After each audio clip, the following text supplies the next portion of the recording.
Next one, Mikey. This next question, when you have been changing the subconscious and don't see results, is it because you haven't changed enough or you still don't believe? Well, it's probably a little bit of both, but clearly understand this. There's a great book, U Square. You might put it up where they get it somewhere. Put it in the chat. Everybody should have it. It was written by Price Pritchett, who's become a very good friend of ours. But it's an incredible book. It's only 35 pages, and it stretches your mind every time you look at it.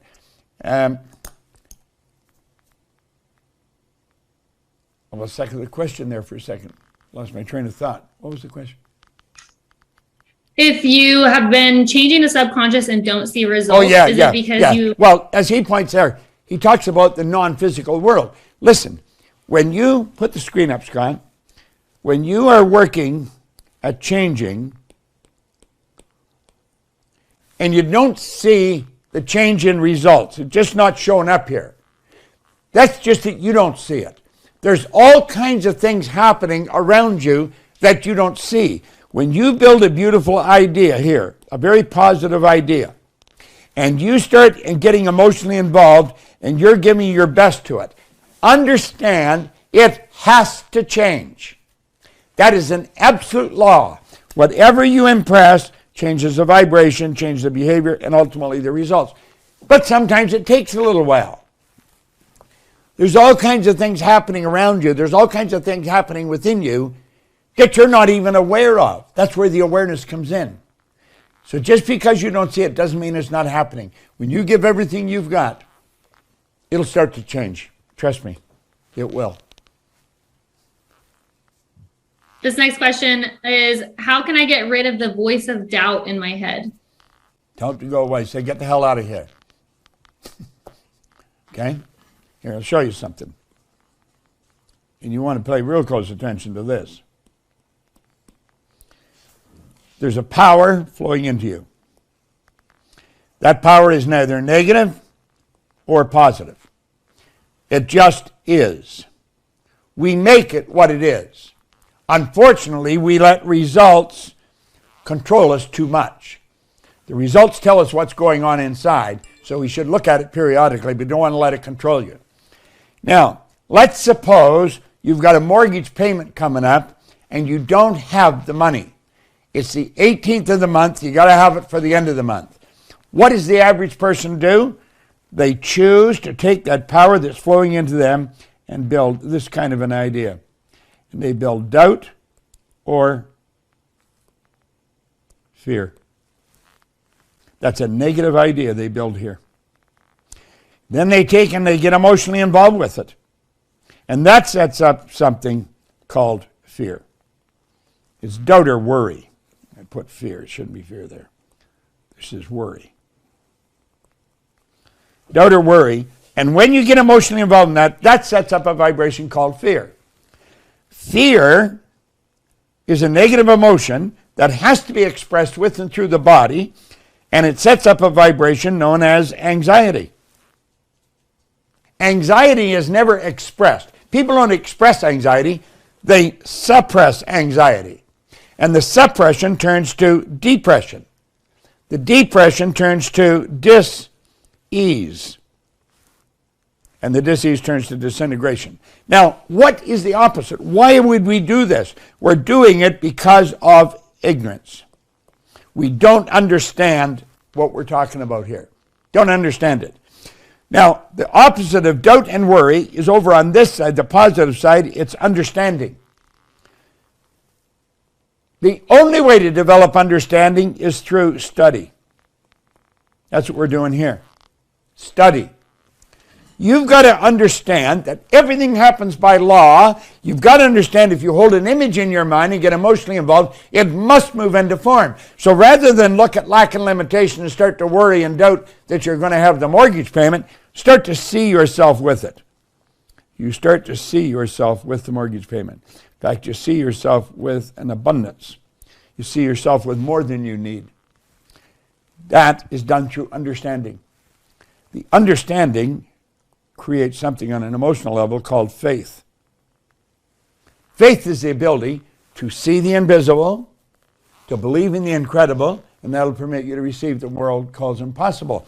You see the invisible. You see that in the screen of your mind. You can see anything you want. Your imagination will take you anywhere. Remember I said there is a place? Well, there is. So you see yourself with the money. You get emotionally involved in that. That sets up a vibration on the physical level called well-being. Well-being is never suppressed. You don't see a person walking down the street and say, how are you? I'm really good, thanks. They are expressing it. They're very expressive. They express it, and that expression turns into acceleration. Why? Because they're in a creative state. There's no dis-ease, it's creation. They're in a creative state, okay? And that causes growth. Instead of dis-ease, they're at ease. So there you go. Worry and doubt is caused of ignorance. You're looking at the wrong side. You're looking at what you don't want. And just because you can't see it with your eyes, that doesn't mean it's not there. Everything's already here. Nothing's created or destroyed. All science, all theology teach that. So what we've got to do, we've got to see what we want. Now, this isn't going to happen just because you plugged in here for 5 days. You've got to plug in here every day for the rest of your life. That's what I've done. It's enabled me to earn millions, literally millions of dollars. I have friends all over the world. Now, this is a guy that was lost, didn't know which end was up, had no money, was up to here in debt. And I changed. Why? Somebody cared. They got me involved in this. They got me studying. I became so fascinated that I don't think I could stop studying this now if I wanted to. I'm obsessed with it. I'm obsessed with winning. I'm obsessed to see. I have the Bellagio booked for a seminar for me on July the 5th, 2034. I will be doing a seminar on my 100th birthday, baby, and you might as well go there, book it, because you're going to be there. Next one. I love it. This next one, how can I develop more discipline? I always start off strong and then fall off. Well, stop saying that. Start saying, I am so happy and grateful now that I am disciplined. I make up my mind. I give myself a command and I follow it. Keep saying that to yourself. Don't look at the negative things you're doing. Take and turn them around and repeat them over and over and over again. See, I take great pride in being very disciplined. I say that all the time. I tell people, I'm a very disciplined guy. And I am. I'm crazy disciplined. That's because I know what it's giving me. It's giving me everything I want. And when I wasn't, it was giving me everything I didn't want and in abundance.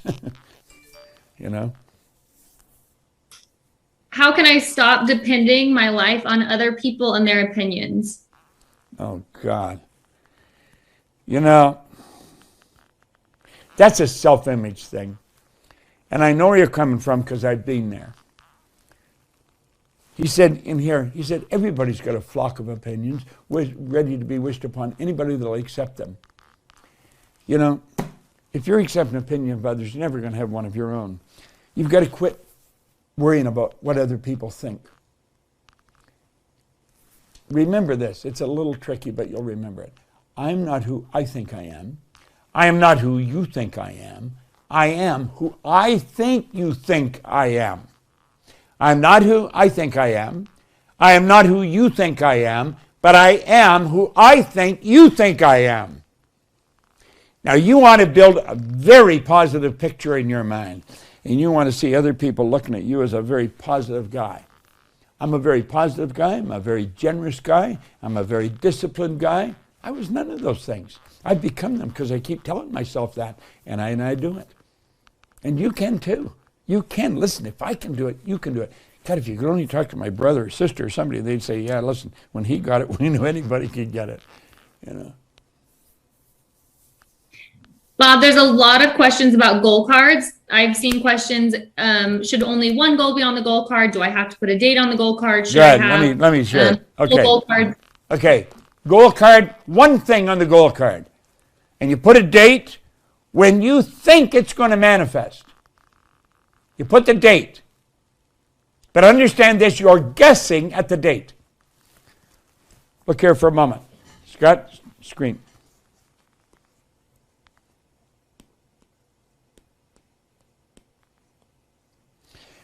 The goal is an idea that you build here in your consciousness. And you impress upon your emotional mind. Now, what you've got to remember is that the emotional mind is actually universal intelligence. So you're planting it in the universe. And when that's planted in the universe, first law of the universe is the perpetual transmutation of energy. It causes it to move into form. That idea moves into form with and through you. Now here's the thing. We know it takes a carrot around 70 days in the area where I live to grow from a seed planted in the earth until you can pull it up and eat the carrot. We know that when the moment of conception, it's about 280 days before the birth of the child. We didn't always know these things. We become aware of what the gestation period is. To this point, no one has become aware of the gestation period of an idea. No one knows how long it takes an idea to go from original state till it moves into form. But we do know it takes a period of time. Now, over the years I've been in this, I've seen 2, maybe 3 people hit the date that they wrote on the card. I have never done it. I've seen a couple of people. I saw a vice president in Prudential in Chicago. I've seen John Canary, a person I used to work with. I haven't seen many people do it, and I've never done it. You're guessing at the date. Now, if the date comes and you're nowhere near the goal, understand you guessed at the wrong date. I've been out by over a year. I had a date of October the 15th. I was going to become the vice president of sales at Nightingale Conant, vice president of retail sales. I was already a vice president, but not of retail sales. Now, for me to get that, they had to change the marketing plan of the whole company. Lloyd Conant walked into my office one day in November. This is a year and a month. And he said, Bob, we just held a board meeting. We're changing the structure of the company. We'd like you to be the vice president of retail sales. And that was a senior position. The other position was a junior position. The guy had 5 years seniority on me. I got it because I'd already been doing it. I'd been living like I was there. So when you write it on the card, you act as if you've already got it.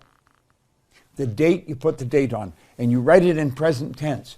I am so happy and grateful now that. And it's like you've already got it. Because look here for a moment. Here you are here. Let's say we'll put 2 people here.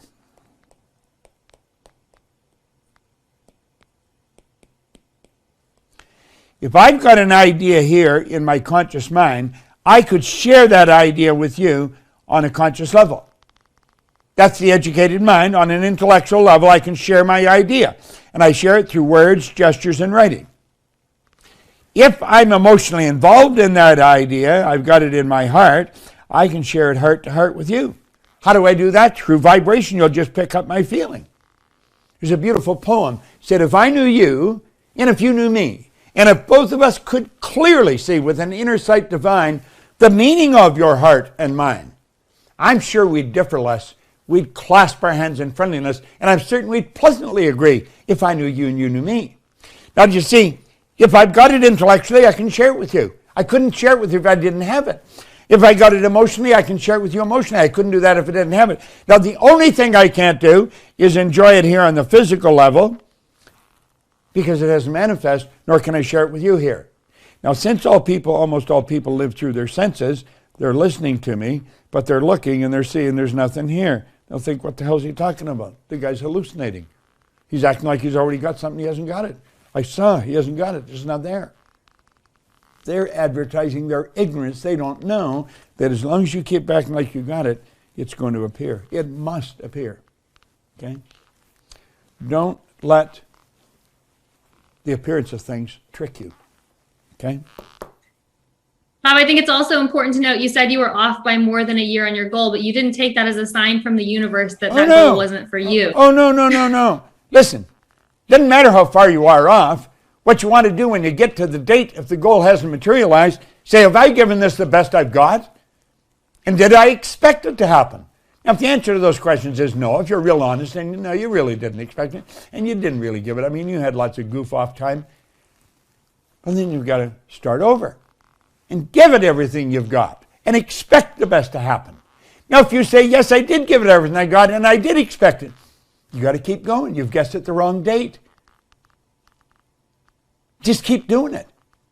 It has to move into form.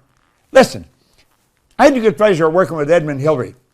He was the first man to stand on top of the world. He was, in 1950, he went and tried to climb Mount Everest. He failed. He was a beekeeper in Auckland, New Zealand. And when he got home, everybody said he was damn lucky he didn't kill himself. He was crazy going there in the first place. Well, when they found out he was going back in 1951, they thought he was really nuts. Pardon me, it was 51 and then in 52. And they said, you got to be crazy going back there. He knew if he could see it in his head, he could stand on top of the world. Now, all kinds of people have died up there. There's people up there that are encased in ice. They're never coming down because nobody's got enough strength to dig them out of the ice. They died up there. They're going to stay there forever, so far as we know. 51, he went back. 51 or 52, he went back again, and he failed. He didn't make it. Now, when he told his friends and relatives that he was going back, they really thought the guy was crazy. But in 1953, he and Tenzing Norgay stood on the top of that mountain. Now, they couldn't get anybody to tell them how to get there because nobody had ever been there. It's like the Wright brothers. Nobody could tell them how to fly. Nobody had ever flown. But they knew if they could see it in their head, they could hold it in their hand. You've got to know that. There's enough evidence around. We cannot throw that evidence away. Trust it. And understand this. Ed Hillary, Bob Proctor, Mikey Steller, we're all the same. None of us are any different. Now, there's some things that you may not be good at. Like, I am hell on wheels when it comes to money. People think that's all I think about. No, I talk about it a lot, but I don't really care about it that much. I have a business partner who's a damn genius with money. She was a securities attorney. She's buying and selling banks, turning them public. And I got her to become my business partner. When you recognize areas of your life that you're woefully inadequate, and if you have no intentions of changing it, you better get a support system in that area. Now, I didn't do that for a long time. About 15 years ago, I got Sandy Gallagher to be a business partner. This company, and first of all, no one liked her when she started. No one liked her. She changed all the rules. Man, was she an unpopular lady.